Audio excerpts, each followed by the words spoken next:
about. But who's talking about Texas State? Who's talking about Central Michigan? Who's talking about Akron? Who's talking about the other schools who might not be the top of the tier, but are still giving you the college football you love to bet on? Well, ladies and gentlemen, this is Campus Kickoff.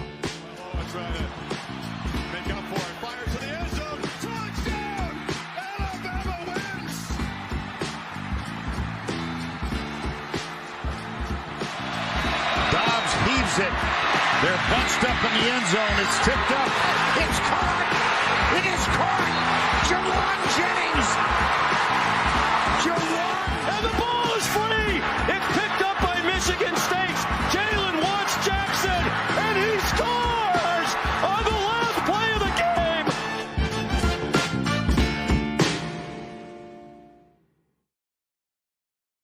What's going on, people? We are back on another Tuesday night, which means one thing and one thing only. Welcome back to Campus Kickoff, presented by Sharps Sports Network. It is another week of college football. The first week of the season is in the books, and we're here to break it down, talk about it, and then also get into some games that are going on in week 2. Now, first things first, obviously, how we will start every show will be the recap of how the bets went for week 1. Now, 9-5, 9-5 for week 1 is where we started over here. For me, I believe Tyler was somewhere in the 2-3 loss margin. So it was a over 500 week for both of the fellas. You love to see that. Luke played one game this week and he was 1-0. So that's electric.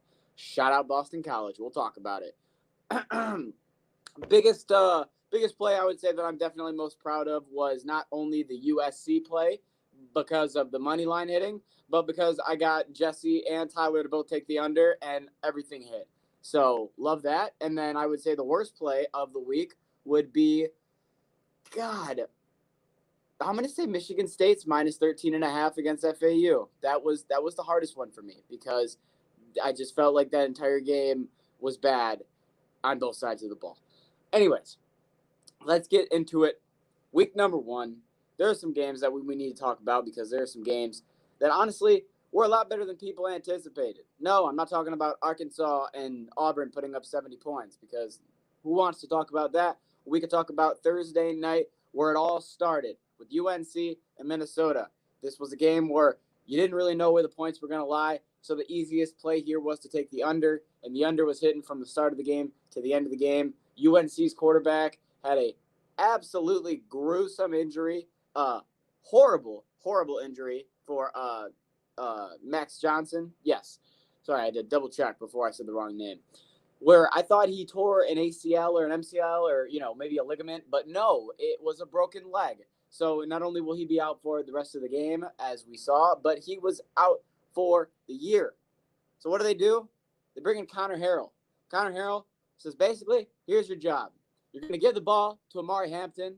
We're going to kick some field goals, and we're going to allow the defense to stand on their head. And that was the only game plan that UNC could run because he threw 4 total passes, playing 3 quarters, while Amari Hampton had 30 rushing attempts for 130 yards, while every time they got into the red zone, the field goal kicker banged it and was elite. So shout out to UNC, who now is going to have to figure out a new way to play football without just running the ball consistently without having a top caliber defense. Because I know people are going to go, whoa, you can just run the ball. You're like Michigan last year.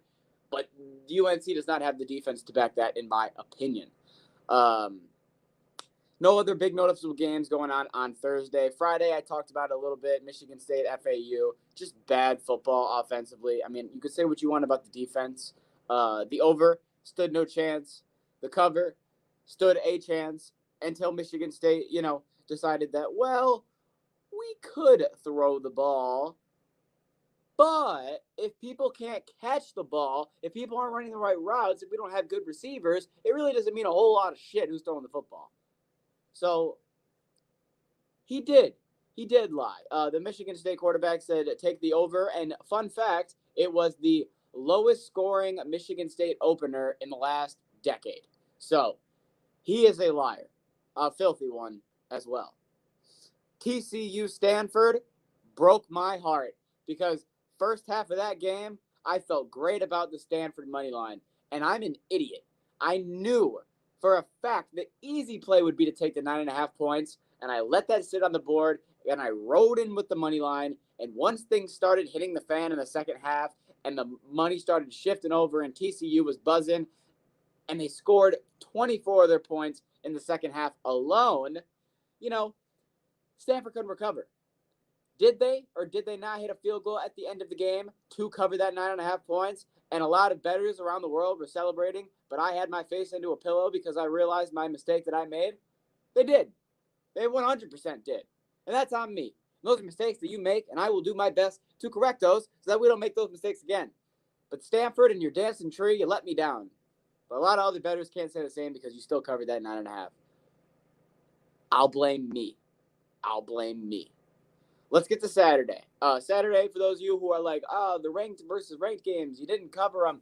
You got to check out the Saturday podcast at Sharp Sports Network. And Saturday at 11 o'clock, you got me, you got the Wander, you got Lou, you got Tycho, and we will give you all the picks for NFL and college football. So that's where these ranked versus ranked games were. Remember what we're here for, people. We're here to talk about the schools that aren't getting the shine in the spotlight.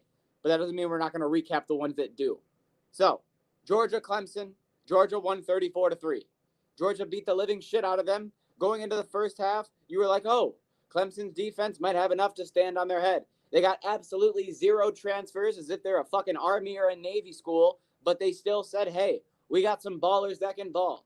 And then the second half hit, and Georgia said, wait a minute, we're the number one team in the conference. What the hell is going on here? Let's start throwing the ball a little more. And boy, did they start throwing it. 33 total passes. Whoa, that was cool. I wasn't ready to turn into a circle. Carson Beck had 33 total passes, 278 yards, and did phenomenal. And obviously, Georgia's defense is a little bit better than Clemson's at the end of the day because those 3 points that Clemson scored were the only points that they scored for the entire game. Next up, Penn State, West Virginia. Oh, boy, did everybody love West Virginia. Oh, coming in here, we were heavy on Penn State. We didn't know where the money was going to come, so we said, wait to see where the line moves. The line moves for everyone to go in favor of West Virginia. So I and me and Tyler took our asses right to Penn State, and they covered no problem. There was a thunderstorm in the third quarter that tried to stop all of it from happening. Even God was like, no, but yes, it happened. Penn State, Nick Singleton, the whole squad, they got it done. Shout out the boys, 34-12. It was never a sweat. I do want to talk about this game because it is exactly what this podcast is about. Virginia Tech, Vanderbilt. I had Virginia Tech covering this 13.5 points. I had a different feeling about this Virginia Tech team than I've had in a number of years. And they go out and lose in overtime to Vanderbilt. God damn it. This is why you don't take a chance on a team that might, and I repeat, might be a contender in their conference this year. Because this loss right here shows me that it was nothing but hope and nothing but false bullshit all off season that got me thinking one thing and seeing another. So damn you, West Virginia Tech. I won't make that decision. Or maybe Vanderbilt's just good, but I need to see them play somebody else to make that decision. Shout out to Tyler and Tennessee, 69-3 against Chattanooga. They shat on Nooga. So good on Tennessee. Iowa. This is where things get sad. The very first over-under of the year for Iowa, and the over hit. Not only did the over hit, but Iowa did its job allowing no points. This is what Iowa does. Their defense stands on their head, and they go out there, and they can't throw the football, they can't run the football, and then they get maybe 17 to 20 points a game.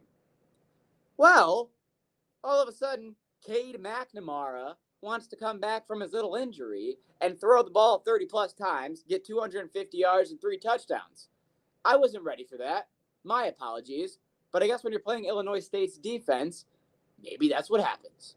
So it was a real sad moment for the Iowa over-under, but hey, the streak last year of only 1 losses, if that happens this year, that means this is the only loss. So if you want to flip it on its head and look at it the other way, people, this could be the shining moment to know that Iowa unders the rest of the way. I don't know. I'm just saying if history repeats itself, that's what we're looking at. Miami and Florida, get this.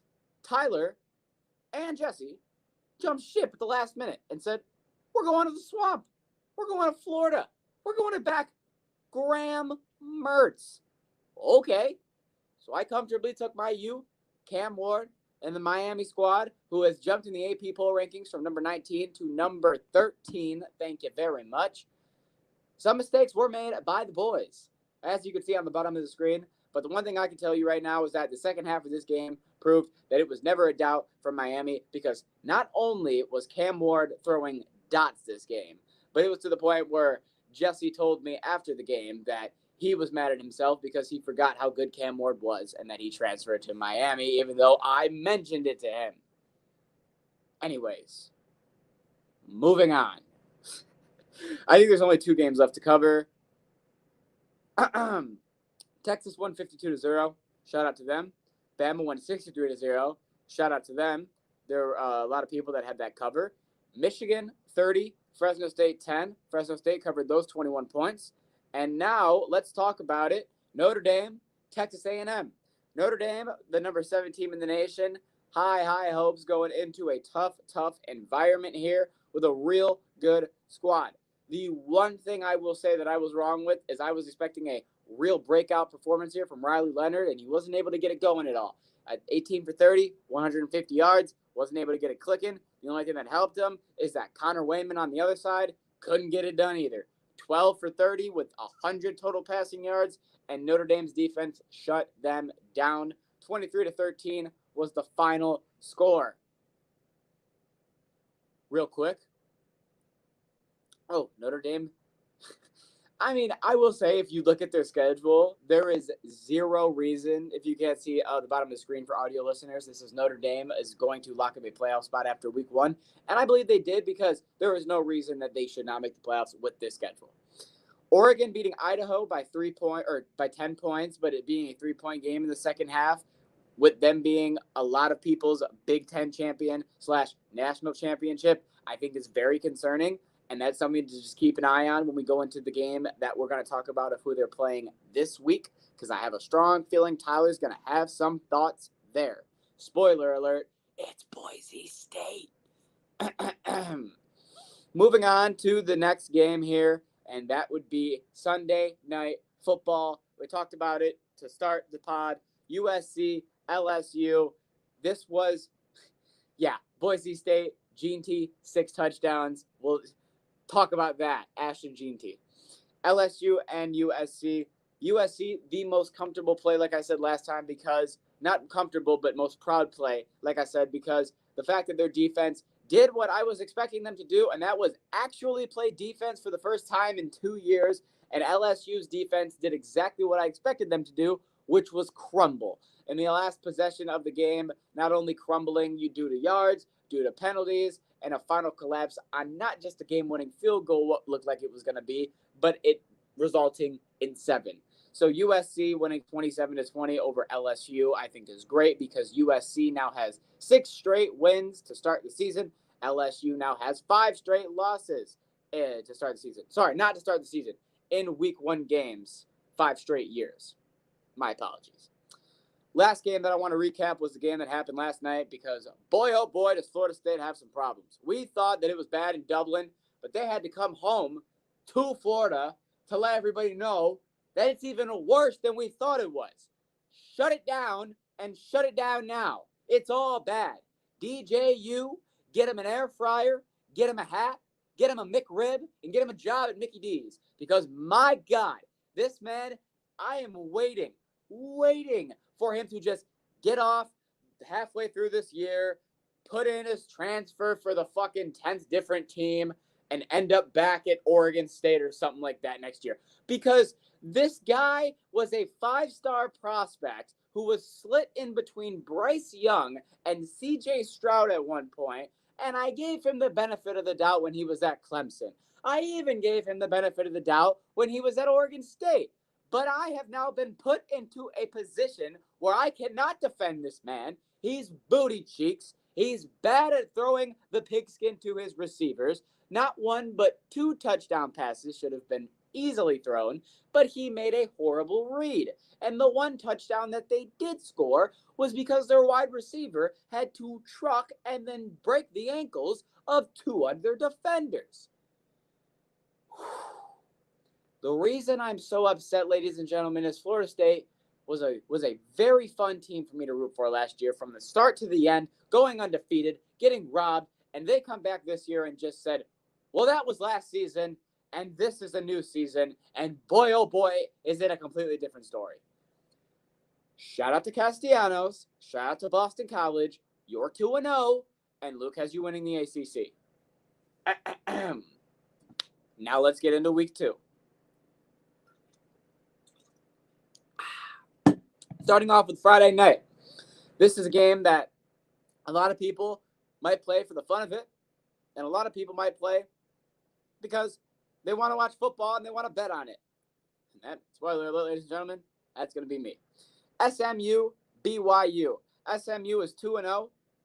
It's week 0, week 1. Came out with, you know the guy, you know the name. Get stoned, Preston Stone, coming out here and doing what he needed to do in both games. Now they're sitting in a spot with BYU where I think that they are going to comfortably cover these 10.5 points. I have them winning by 2 touchdowns in this football game. I think the only reason why it is even a close, like, spread-wise is because they're looking at BYU's defense from week 1, but I think that was who they were playing. Over-under for this game is 56.5, so if you want my lean, I would lean over. But my pick for this game right here is minus 10.5, Preston Stone, SMU, and the boys. A game that I do want to talk about, but I don't know if I have a pick, is Northwestern and Duke, the other game that's taking place at 9 o'clock that I think people are going to want to take a look at. Minus 3 for Northwestern on the spread, and the over-under is 36.5. Now, when I look at that, I immediately think, well, Malik Murphy on his own should be able to get 3-4 touchdowns. And that just sets us up on the other side of the ball where we know Northwestern's offense, spoiler alert, people, is still really bad. So if you want me to just give you an outright play, I'm taking Duke money line because I feel like Northwestern is going to, have the crowd, have the under the lights, 9 o'clock environment. And that's a big reason why this money's in favor.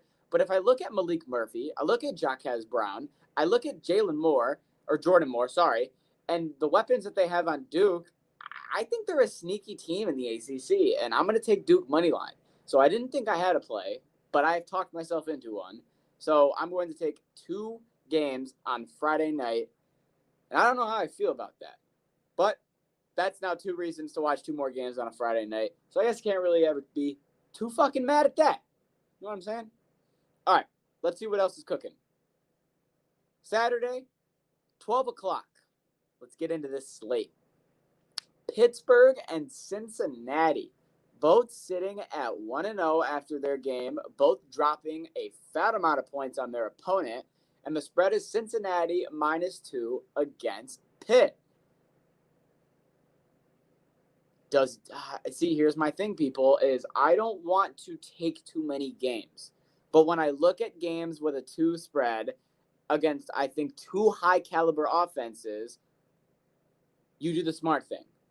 You take the over 63 points. And that's exactly what I'm going to do. Give me that over 63. Texas and Michigan, we will talk about on Saturday. Penn State, Bowling Green, minus 34.5 will make me giggle.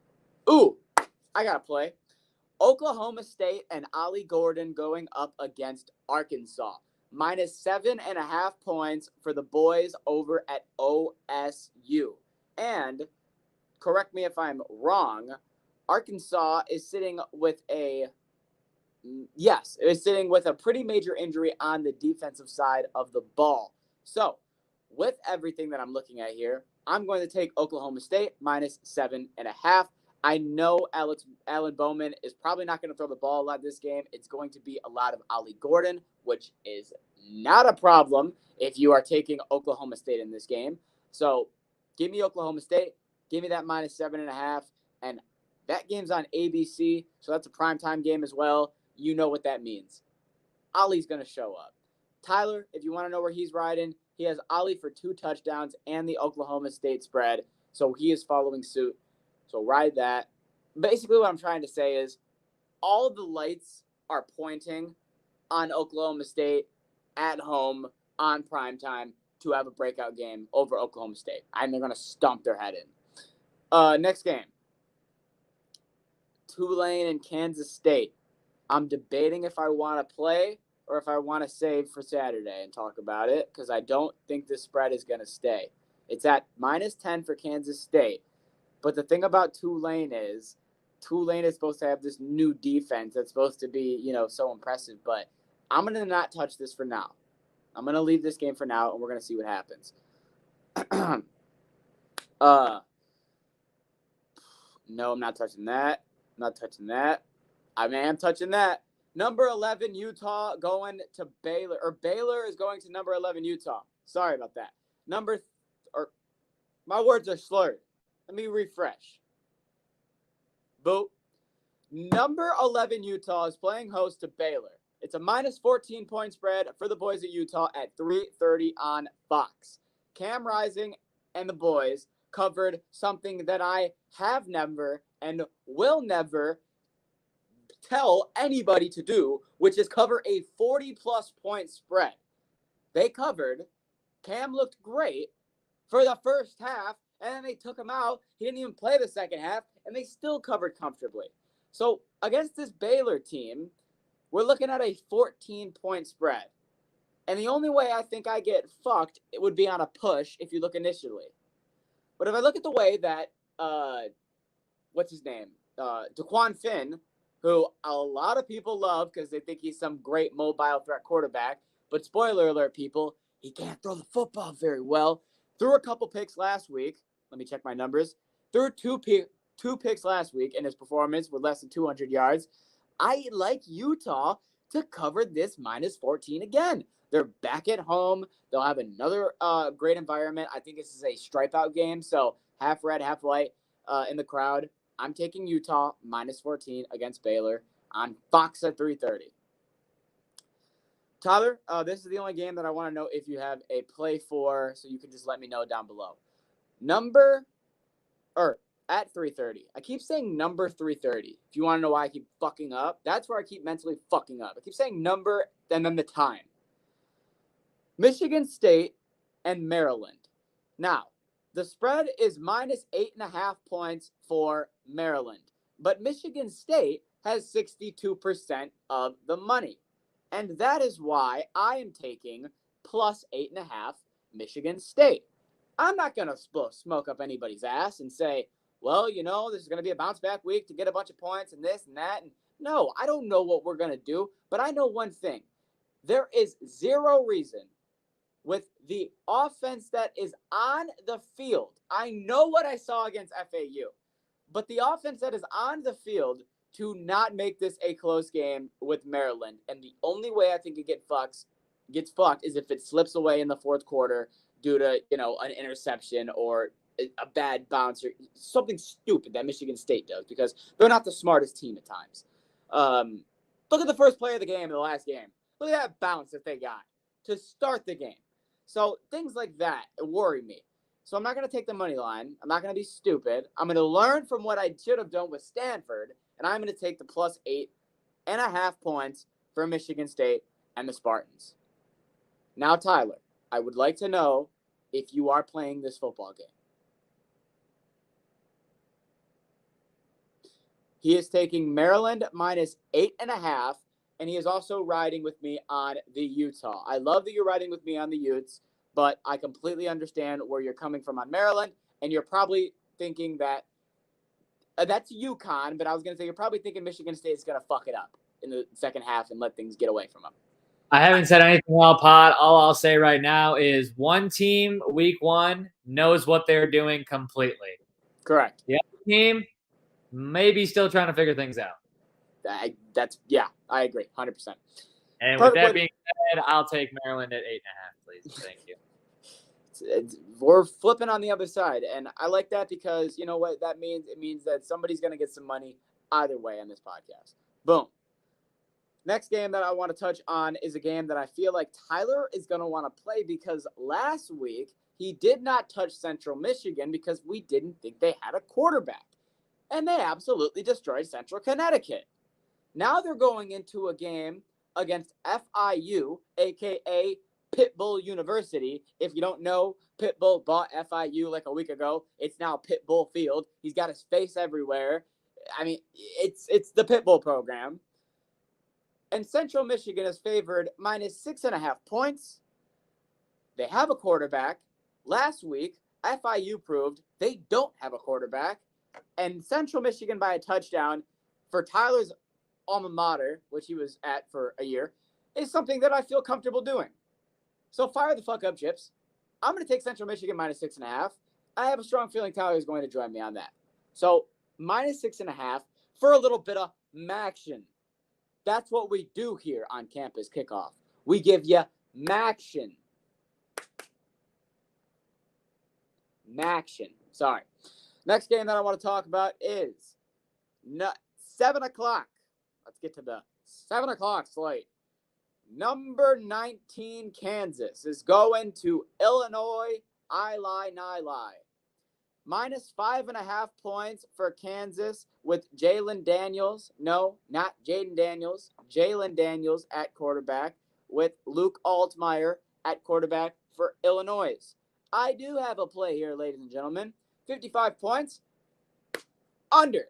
Both quarterbacks threw for under 200 yards. There was not a running back that rushed for more than 100 passing yards. And both teams are looking at an over-under of 55 points. I love this under. I think that it's going to be a very grimy game. It's going to be I know Kansas is Pac-12, but I think a very Big Ten South type of game. And that's what you're going to see out of Illinois, and they're going to drag that out of Kansas as well. So give me that under 55.5. Ooh. Tennessee, NC State, we will talk about that on Saturday. But this game, I know, Tyler, if you want to come in here and talk about it, you can, because, spoiler alert, people, this is the one game that before Saturday was over, it was Saturday night, and Tyler looked at me and said, I already have my lock for week 2. And I said, what? And he said, there is no way that I am not taking Nebraska spread against Colorado. And I said, okay. So, Tyler, if you want to elaborate on that, I will let you come in and elaborate.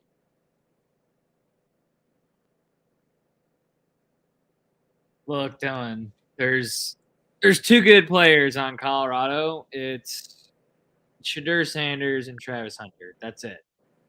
Nebraska's loaded.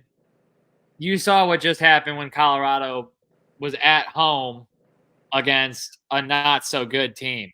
What happens when they travel to Nebraska with Minnie Mahomes and Dylan Raiola and take on a packed stadium, a good defense, damn near solid defense, and I'm not sure what's going to come with the offense, but Nebraska is solid on defense, much better than the team they just played. So Yeah. I'm really, really concerned as to what they can do. I mean, with all the hype that everyone gave them, like, they won 4 games last year. Like, they didn't do anything crazy. Yeah, I agree. I agree with what you're saying. I'm on Nebraska. Yeah, okay. I appreciate that. And I did want you to elaborate that because I knew you felt strongly about that. One other player that I did want to talk about before I give my pick is somebody that I just want to highlight because I know that we're talking about how Colorado's a 2-man squad. But week 1, there was a man named Jimmy Horn Jr. Obviously, for those of you who don't know, Jimmy Horn, yes. The NFL player? Yes. The Hall of Famer? Yes. His son, Jimmy Horn Jr., I'm assuming there's a Shedeur Sanders, or a primetime connection there with a sub being on the team. 7 receptions, 198 yards, and a touchdown. He actually led the team in receiving behind Travis Hunter, who, was making the unbelievable plays. So I have a play on this game. Backing off everything that Tyler said with Dylan Raiola and Nebraska's offense, I think they're going to score a lot of points. And I think the only way Colorado has a chance to stay in this game, because we know what that defense is is to fucking sling that ball because Shedeur Sanders had 445 yards last game. And I'm going to take the over in this football game. That is my pick. I believe it is set at 59 right now. Yes. 59 points. I'm going to take the over before that bitch moves because I know it's going to be higher when we come to Saturday because I got a lot of feeling people are going to be thinking the same thing as me. No, we're not touching that. Okay, this is the game that I talked about with Tyler earlier. Number 7, Oregon, minus 19 points at home, taking on Ashton Gentry, a.k.a. Boise State. For those of you who don't know, Ashton Gentry had 6 touchdowns in week 1. 6 rushing touchdowns. They go over to Oregon, who we just mentioned was the number 3 team in the conference or in the nation, only winning by 10 to Idaho and not a good game. Now moves to the number 7 team in the nation. Dylan Gabriel still had 380 passing yards week 1. He had a good game, but it just looked like Oregon's just bad bounces, bad gameplay. I think a lot of people have them in a get-right spot here. But I don't think you do, Tyler. I think you're going to take the plus 19. Okay? So now I'm just trying in my head to figure if I want to back you or if I want to lead you on that road alone. And if I'm a good human, I will back you. So if I see on the bottom of the screen that you are taking plus 19 with Boise State, I will ride that plus 19 with you. I just need to know where we stand. I don't know where I stand. This needs to be revisited. Saturday, we see where the spread is, like we did Yeah, yesterday. I'm in my own head about this right now. Okay. We'll come back Saturday like we did with Penn State, and then we'll see where the spread is. That spread moves up. Give me Boise. All right, and if it moves down, are you taking Oregon? Yeah, but right now I'm still leaning Boise. Okay, gotcha. Last game of the day here. Oregon State, San Diego State. We got a plus 5.5 for the San Diego State Aztecs. And I got a strong feeling that a smart man would take the points and a smart man would learn from his mistakes. But nobody ever said I was smart, okay? It took me a year after everyone else to fucking graduate high school. Everyone does their own things differently. So I'm taking San Diego State money line. I'm feeling confident. I love the way this Aztec offense looks, but even more importantly, I love how this defense looks. Oregon State, sorry, but I'm not impressed from Giovanni McCoy and his 114 yards last week. I am not impressed from the receiving game at all. The only thing that impresses me is Jam Griffin because I love that name. His name is Jam Griffin. That's amazing. He had 160 yards and 2 touchdowns last week, and that's a great name. But I feel confident with San Diego State. Give me them on the money line, and that's where we're going to stay, and that's where we're going to end at the end of Tuesday. Ooh. Okay. I feel confident. I always feel confident, but we're going to see what happens. Friday, there's no games on Thursday. But if you don't think there's any actual games on Thursday, there is. We're just talking college. And if you don't know what I'm talking about, there's some NFL going on Thursday. And if you want to see the preview for that, you know what you got to do? You got to check out the Sharps app because tomorrow on Wednesday at 6:30, the boys will be covering the NFL Week 1 slate, going over the games with Thursday Night Football. You might get some teases for the other Saturday games. Also, we're going to be recapping some other stuff that's been going on in the MLB world, in the UFC world. Other stuff is still happening besides football. We know football is number 1 priority, but there's still other sports that we got to talk about, people. So make sure you guys tune in tomorrow at 6:30 and follow us on all socials. Make sure you follow us at Sharps Sports Network over on X, over on Instagram, over on YouTube, over on all platforms, even Twitch. We appreciate it greatly. Turn on the bell for notifications. Like, comment. Every Tuesday, you're getting Campus Kickoff. Every Wednesday and Saturday, you're getting Sharp Sports Network. So might as well just be a part of it now. Football season is starting now. And if you want to be a part of it, make sure you join. And On top of being a part of it, if you want to place your picks, if you want to place your bets, make sure that you go and download the Sharps betting app over on the App Store and use promo code TYCO011 when you sign up. It's football season, people. We gave you a bunch of plays. We're going to keep doing it every week, and there's no better way to fade them or to ride them than to do it on the Sharps app. So thank you guys for watching. We will see you guys next week. I'm McDilly. And if you want to check out Sharps, we will see you guys tomorrow. Have a good one. Peace. Sports bettors, you need to download Sharps, the better social network. With Sharps mobile app, you can tailor your friends' bets with one click. See a bet you like? Just click the whale tail icon and boom, it will open in your corresponding sportsbook. Sharps securely connects to major sportsbooks like FanDuel, MGM, Caesars, and more, so you can not only track your bets, but share your bets in creative ways. So gather the degens, download Sharps for free, and join our fast-growing sports betting community.